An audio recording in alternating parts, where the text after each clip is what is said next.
ఇంకోటి ఇక అక్రమ కేసులు కుట్ర రాజకీయాలంటూ కూడా వైఎస్ఆర్సీపీ రోజా ఎవరైతే నిన్న పరామర్శకు వెళ్ళారో అనంతరం మీడియాతో మాట్లాడుతున్నారు. ఏపీలో రెడ్ బుక్ రాజ్యాంగం అమలు చేస్తూ రాజ్యాంగం విరుద్ధంగా తప్పుడు కేసులు పెడుతున్నారని మండిపడ్డారు. వైఎస్ఆర్సీపీ నేతలు కార్యకర్తలపై అక్రమ కేసులు పెట్టి కూటమి ప్రభుత్వం కుట్రల రాజకీయాలు చేస్తుందన్నారు. వైఎస్ఆర్సీపీ నాయకులు బెయిల్ వచ్చే లోపే మరొక కేసు పెట్టి ఇబ్బంది పెడుతున్నారన్నారు.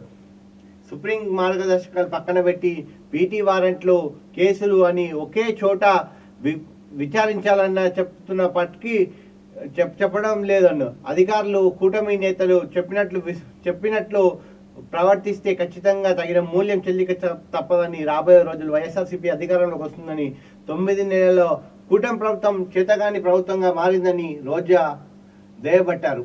సో రోజక్క ఆల్రెడీ నిన్న ఘోరంగా ఎప్పుడు లేని విధంగా రోజక్క నిన్న ఘోరంగా పేలిపోయింది. ఎట్లా అంటే బర్స్ట్ అయిపోయింది. టీడీపీ దాదాపు రోజక్క అంటే ఒక ఫైర్ బ్రాండ్.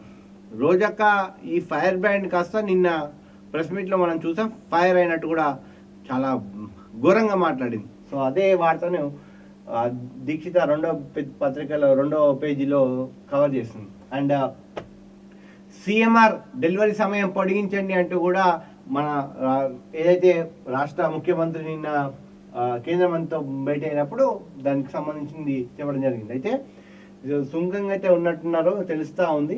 సో చూడాలి మళ్ళీ ఎట్లా ఏంటి అనేది కూడా ఇక చూడాలి. రాజధాని పేరుతో 3 ముక్కలాట, వారి ఆటలు సాగవాన్ని తేల్చేశారు.